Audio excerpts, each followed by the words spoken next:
Welcome to Hub-Bub, the People's Podcast, where we engage our citizens and investors with the activities of the Planning and Code Administration and encourage everyone to contribute to Hagerstown's growth.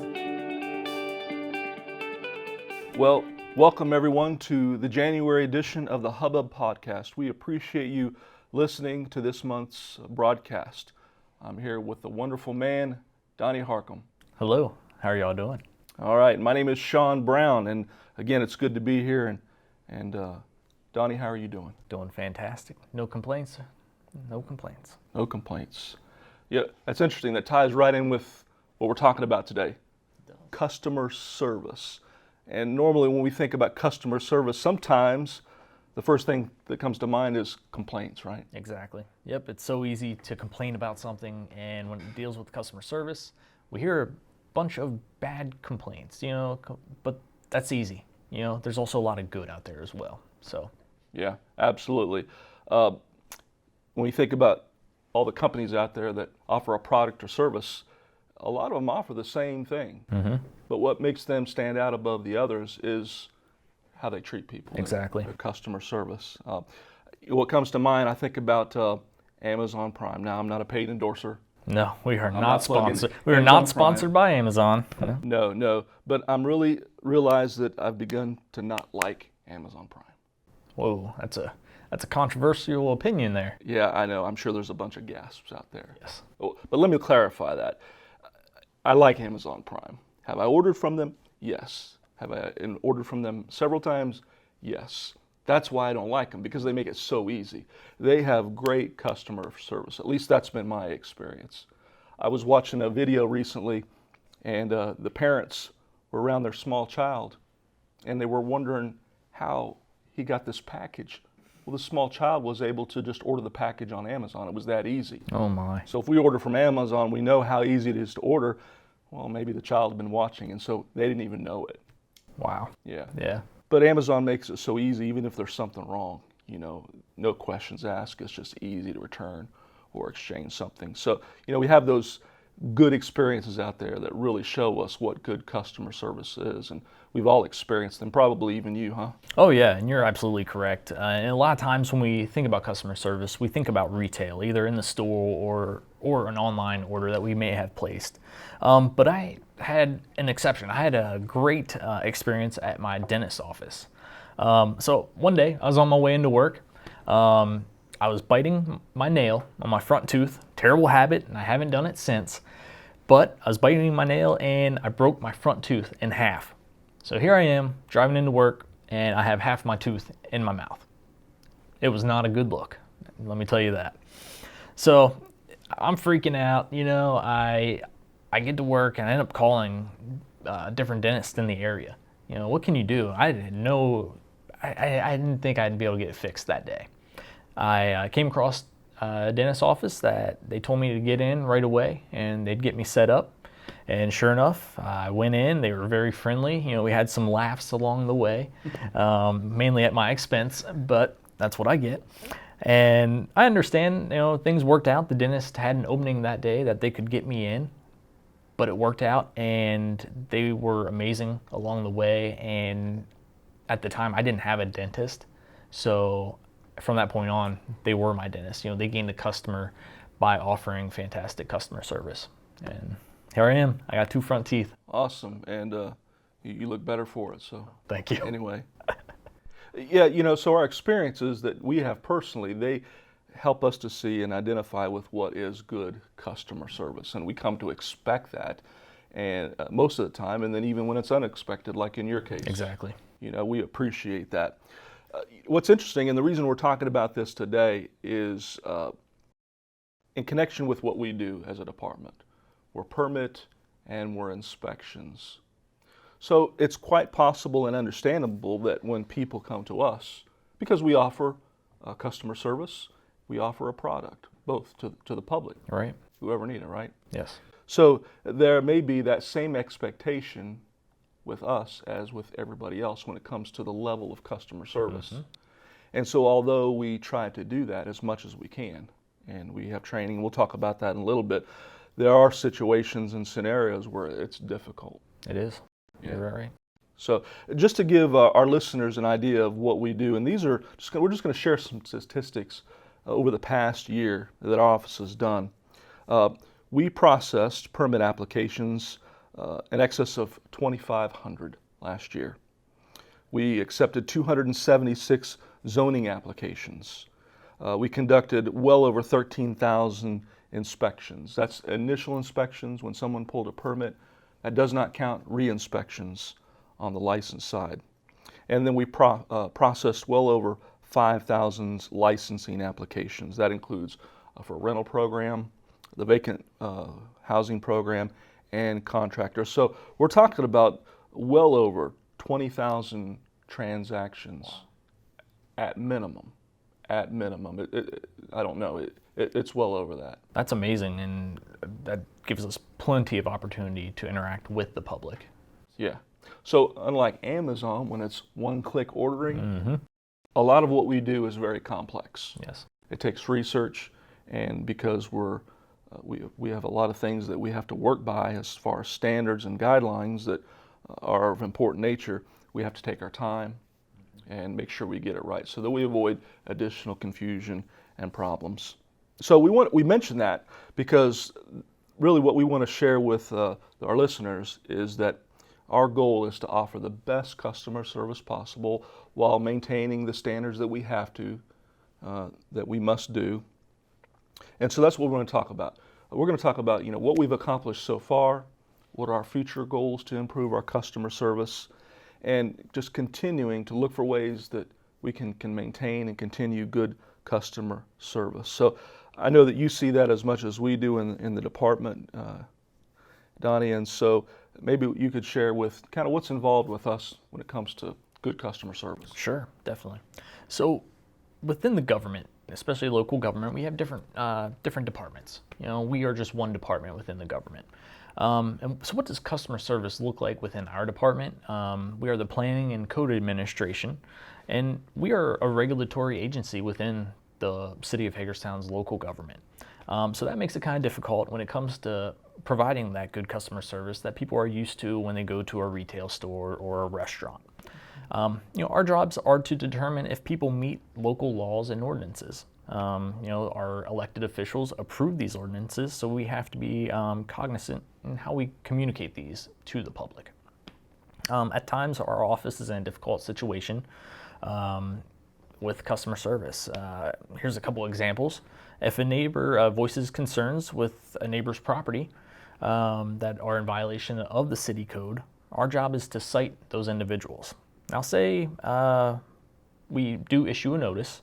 The recipient of that notice is not going to be happy. Nobody wants to receive a notice in the mail. That's just plain and simple. If we do not issue a notice and we just let it go by, the person who originally called in the concern will be upset with us. Mm-hmm. And the recipient of the notice will not be pleased with our customer service if we do not work with them on gaining compliance. And that's something that I think our office takes pride in working with our residents. When there is issues, we work with them as much as possible to make sure they are in compliance, but also in a good time frame. Yeah, I can appreciate what you said because we find ourselves in that situation. I find what I do is I'm often, say, the person who received the notice. Well, they're wondering, why me? Why do you have to, can you let it slide? So we just find ourselves, somebody's made a complaint. And so now we have to have something to stand on, right? Exactly. We just can't let things go once we become aware of it. So you're right, it is a fine balance. We're trying to please everybody. Yep, you're exactly right. So another example is if an inspector is examining the work of a contractor and it's incorrect, we have to cite this work. At times a contractor will state that, I've been doing this for years. This, it's correct. Yeah, this might be the case, but that could be in different jurisdictions. Here in Hagerstown might be different than here in a different city nearby. And we do have our current codes that the elected officials have voted on and approved. And those are what we need to go by.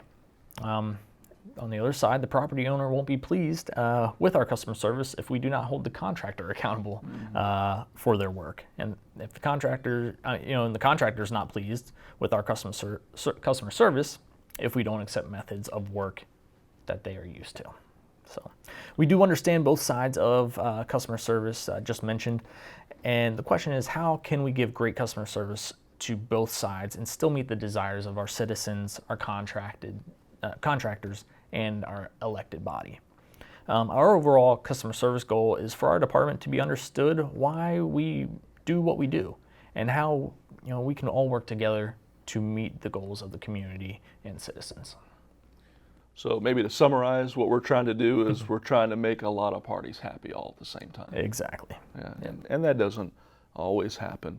But we still continue to strive, and that's our goal with everybody in the community, is to just continue improving and enhancing our department. We've done that over the past year, and even though, like you said, we do have regulatory requirements, but then where we can be flexible, then we'll do that.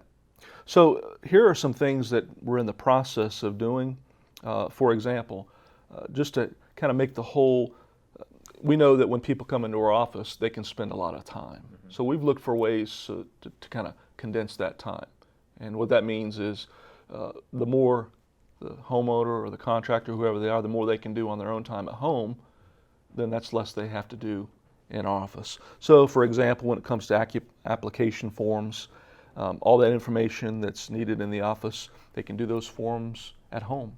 We're working on creating writable or editable PDFs so that they can fill out those applications and be more prepared when they come into the office. Another thing is, now that we're accepting copies of owner's affidavits and digital signatures, before had to be original, but now we can accept those digital signatures and be more flexible there. If you don't know what an affidavit is, it's basically a permission slip, like a slip from your mother, Right. The teacher wants to believe you, but you got to have a note from mother. Exactly. So, if you're trying to get a project done and you can't come in yourself, you can sign this affidavit, give it to the person, whoever's taking care of business for you, and they can come in and get the permit under your authority. And another change is that we're able to be more flexible to accept building permit applications from permit runners rather than the permit applicant. Again, that gives the ability for others to apply for a permit in the office rather than the person on the affidavit. And that's just more efficient for everybody and works out perfectly. Absolutely, absolutely. Another area that we've improved that will be helpful as well is that, when we issue a building permit, or actually when a building permit is issued to our office, then there's a process that's gone through. And a big part of that is plan review. So our offices are going to examine those plans. They're going to compare those plans with the approved codes. And sometimes they line up, sometimes they don't. But when they don't, then we have to send those back out with comments. And in the past, there were basically cookie cutter comments. So when an architect or whoever was the one submitting the drawings and everything, they would just kind of be accustomed to looking at everything, and it kind of all looks the same. But what sometimes would happen is they would overlook maybe the extra comments that weren't those. So what we've done is, when those comments are sent back, then to kind of help facilitate those things, they've organized the comments to make sure that there's a clear distinction between those just standard comments and then the ones that architect or engineer really want to pay attention to, and they're not overlooked. Another thing, when it comes to building permit applications, sometimes they can get, as we say, lost in the mix. And what we mean is that the applications are submitted, but they may have to be reviewed by various entities. In addition to our department, other individuals might have to review them.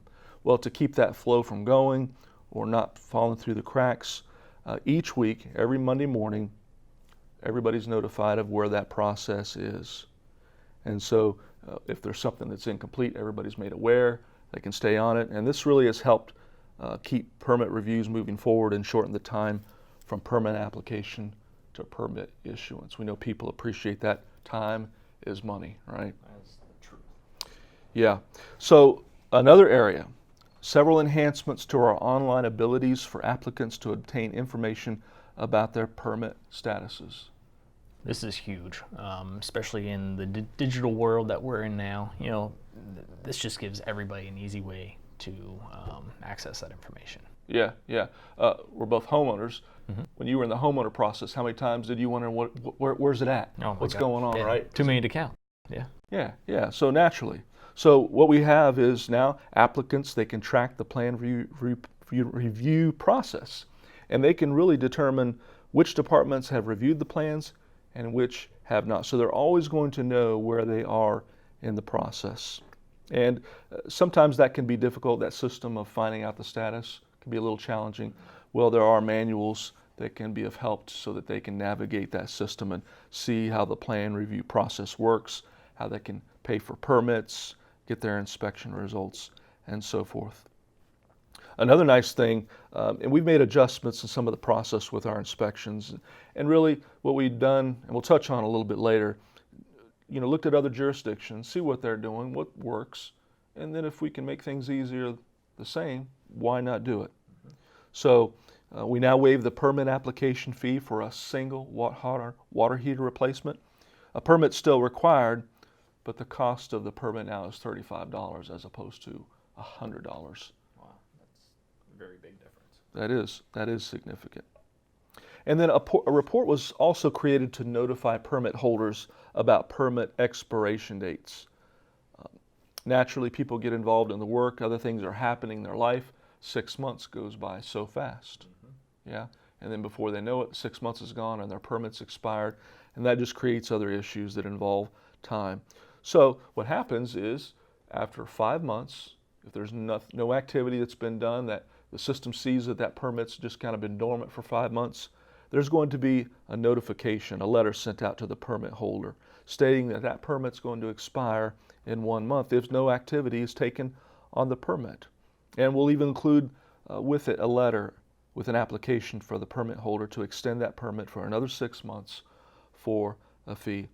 So that's really been helpful in helping people to be successful in keeping their permits active and allowing contractors to close out projects. So that's just a number of things that we've started, we're working on, again, to allow good customer service. And that's some great stuff, because like you said, time flies by, and the contractor may just had intentions of, completing the project, but time got away from them, and here we are 6 months down the road, and hey, we gotta get moving. Yeah, we understand they get multiple projects. Exactly. And you just forget where you are with one, so try to help out. Exactly. So another thing that we stumble upon sometimes is an inspector will arrive on a job site and perform the requested inspection, but the work that the contractors performed does not match what was approved on the plans. And so what we could not approve the work in the past because it did not match the plans, even if the work was code compliant. So in order to allow the project to move forward, the inspector will issue a proceed at your own risk notice. So this process allows the inspector to approve the work, but notes that if the architect or engineer does not approve the method of construction, the contractor will have to make those corrections. Again, just trying to be more business friendly. And for more complex projects or large-scale developments, we are now assigning an inspector to conduct daily or multiple check-ins with the general contractor. The inspector will meet the superintendent on site and ask if they have any questions about the project or if they need a code interpretation. So if they have any questions on the code or what needs to be done, they can ask that inspector, so everybody is kept in the same loop there. And this has been very successful with not only with communications, but also building better relationships with our contractors. And our jurisdiction recently had a large-scale urban improvement project in our downtown, and having the inspector there frequently on their daily unscheduled visits helped with all these projects and meeting their target completion dates. We don't want anybody to miss their completion dates. We are only here to help and make sure things are safe. We also create several how-to brochures for homeowners to follow for the permit application process. And this includes fill-in-the-blank areas for the size of the materials. So as a normal homeowner who may not have all the knowledge or skill set to do this kind of stuff, we make it very easy for them to get those forms. And to help those homeowners who want to hire contractors, we've added lists to our websites identifying licensed contractors and provide links to the Home Builders Association and associated builders and contractors. This was heavily promoted through the main page on the city's website and the city's cable channel. And to be more user-friendly, we updated our web page using web statistics to make the most popular items more accessible or easier to use. So what we did, we went in, we saw where everybody was, searching, saw where people clicked the most and put them in a better spot for people to find. And to give early notifications of code violations, if a property owner or management company has supplied our department with an email will be sent in conjunction with any written notices. So we do send out our notices through regular mail. This just gives the owners and management companies that extra couple days to be notified of those violations. And actually coming up in a future podcast, we will be talking about our rental licensing. Our jurisdiction has a rental licensing program, and the inspection staff created a more detailed checklist for these types of inspections for what we will be looking for during those types of inspections. So again, that's some of the great stuff that we've been working on to make sure that we are more business friendly within the city of Hagerstown. Yeah, very good. I appreciated one thing that you said, and sometimes it may be hard from the perspective of especially contractors that we work with. Many of our contractors we work with all the time. Oh yeah. So it's important to have good working relationships. If you're going to work with someone on a continual basis, you don't want it to be hard or cumbersome, or you know what I'm saying. So we just have both sides have every reason to try to work through the processes and make them as smooth as possible. So when we think about the changes we've already talked about, there are some things that we're going to be doing, and we're going to talk about that just for a few moments. Beginning with, again, this new year, we're going to list some of our new customer service goals for the year. And one of the things that's been really helpful, and again, we understand that people on the other side of the counter, they may not know all the processes. Yeah. So for example, some may come into our office and they do an application for something, not knowing that maybe there's other departments involved, right?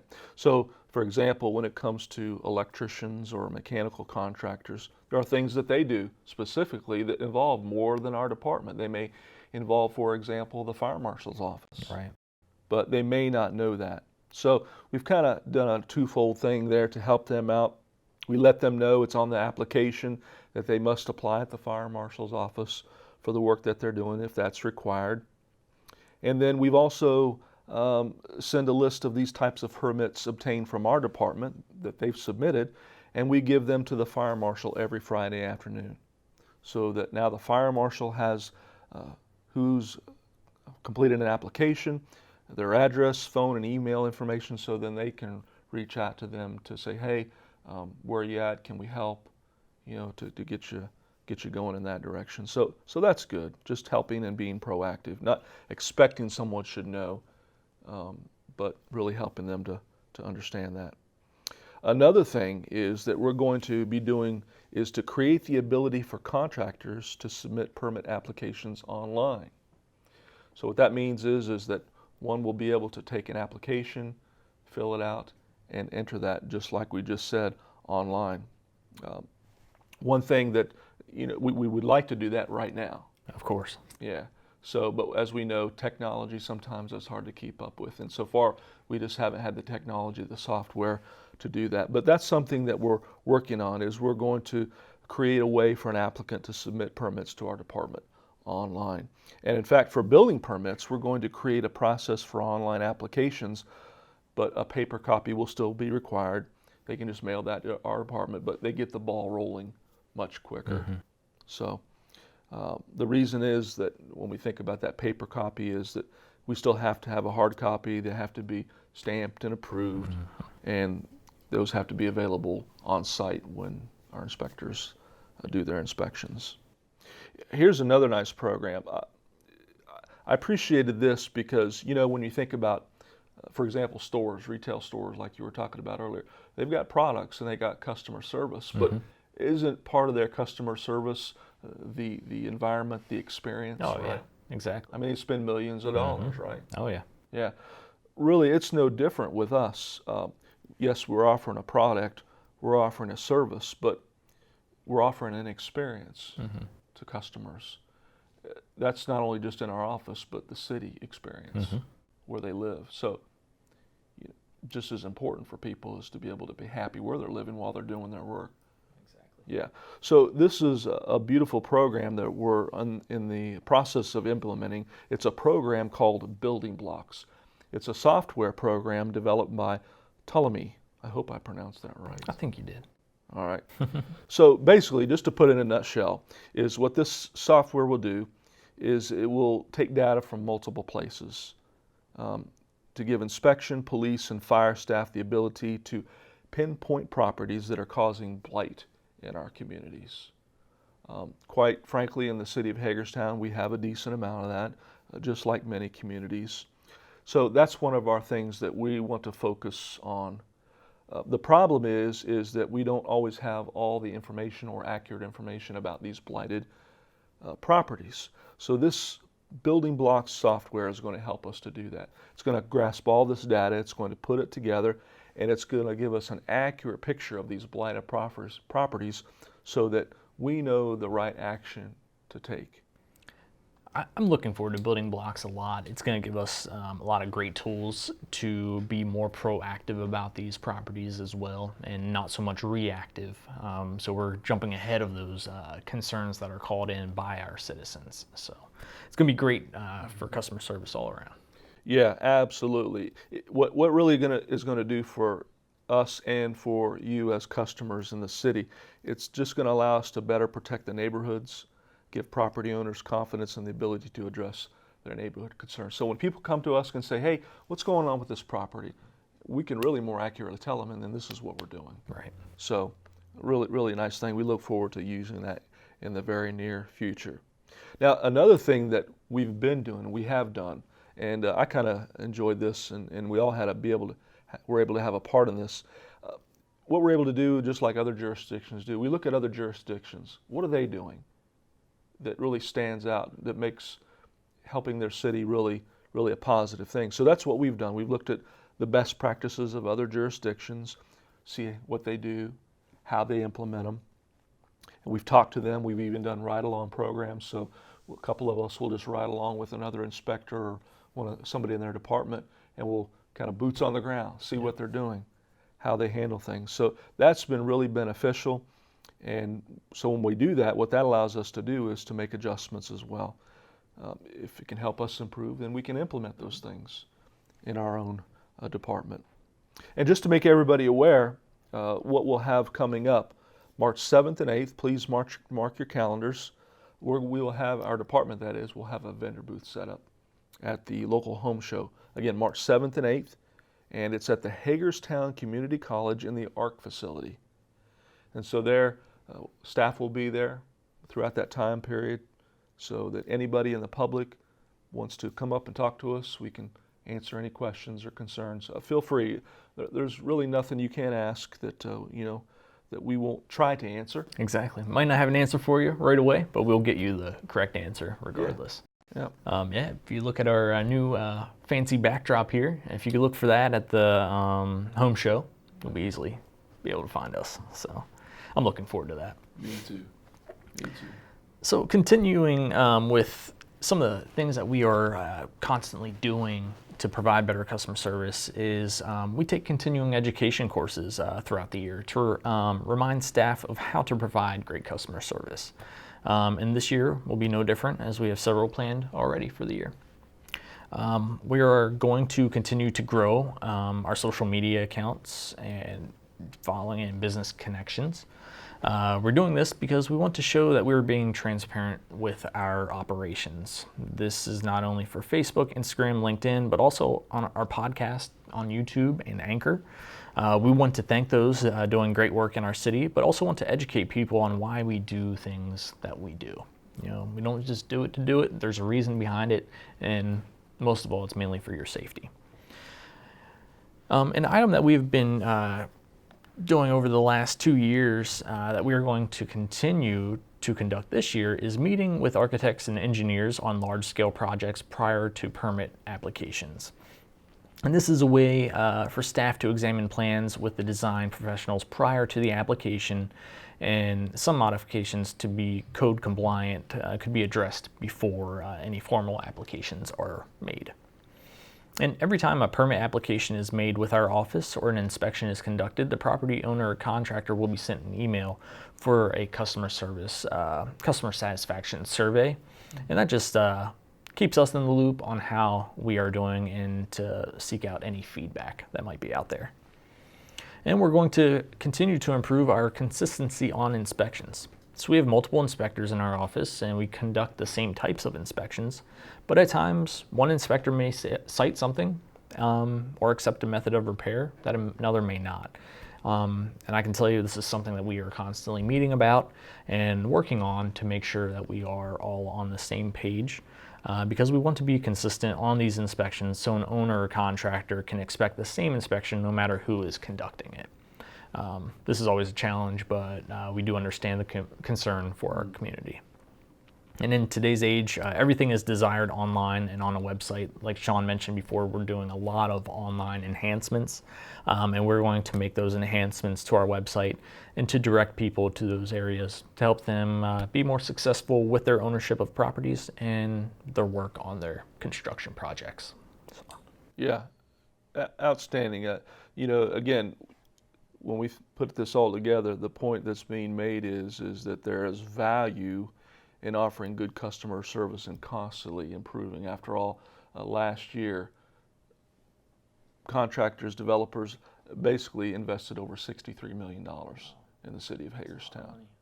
So we look at that as important. It's not about money, but if we offer good customer service, a good product, so to speak, develop these good relationships, then people will want to invest in the city of Hagerstown. So that means that there are benefits for everybody. So we've talked just a little bit about some of the customer service goals that we've already done and some that we plan to do later in the year. And there are going to be others too. We just don't know them yet. Oh, absolutely. We're constantly looking. So depending on the needs, and those always change, then we'll adjust accordingly. That's why it's so important that, and we ask this just about every podcast, we want feedback. Meaning we want feedback from everyone on what we can do to improve things. So the customer feedback is very, very important. Oftentimes if you don't, they'll say no news is good news. Well, that may be the case. Right. But if there's something we can improve, we want to do that. So, people can do that in various ways. Email us. You can email our department. Everybody who's issued a permit and has an email on file, they have the opportunity to do a customer survey and let us know how we're doing, what we can do and improve.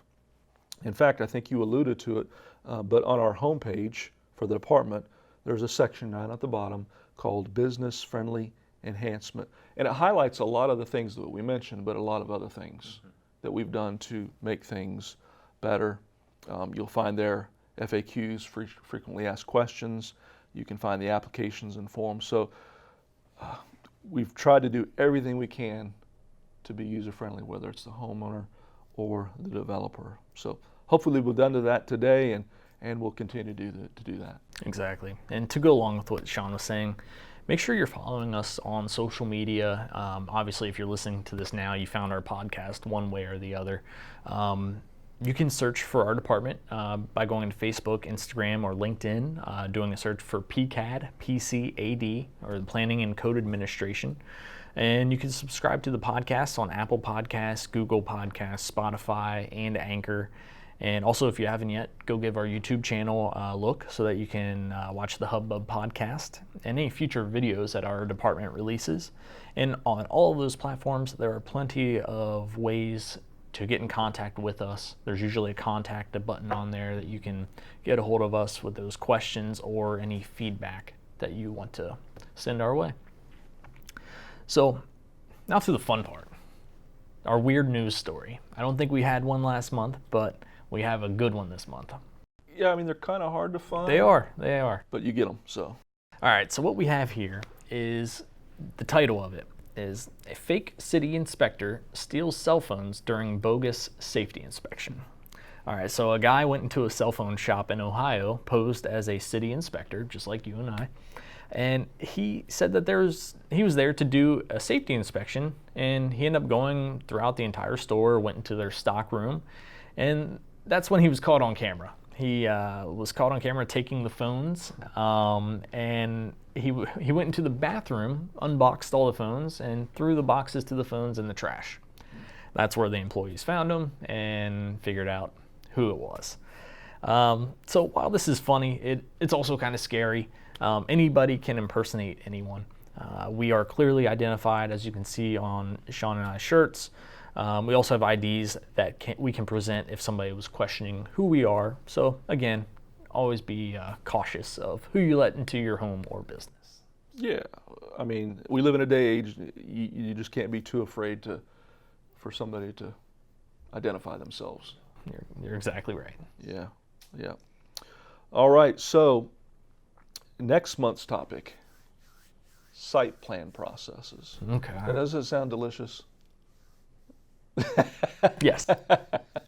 Yeah, site plan. I mean, that may not mean a lot to a lot of people, but let me give you an example just to kind of anticipate what we're going to be talking about. Part of it, that is. So, we all drive down the road and we see a development going on, maybe a shopping center going in or maybe a subdivision, and sometimes, well, what's going on? Mm-hmm. Yeah, or maybe it seems like it stops, and sometimes that happens. Well, as an example, that's what this podcast will talk about. If you've ever wondered what happens in the development process when, again, a development, a shopping mall, a shopping center, a subdivision of homes goes in, there is a process of it, a litany of things that one has to go through. And it can just be interesting. If it may not be the most exciting thing to listen to or even watch when we present it, but it will be informative. It will be. I know when Krispy Kreme was coming into town, my mom would ask me about almost every day, Yeah. Where's the process on this? What's holding it up, or whatever. Well, I went on a couple of different site inspections, and I got to learn a lot about that and to what every little detail that goes into a site plan. It's amazing. So be sure to tune into that one. Yeah, it'll be good. So, all right, so as always, we feature on our podcast going out with a musical group, a local one. And our group today is Huckleberry Hooch. All right. Perhaps you've heard of them. I mean, they play all over, mostly outside of Washington County, Northern Virginia, Maryland. They play everywhere. I like their kind of theme is bootlegging today's rock and country music.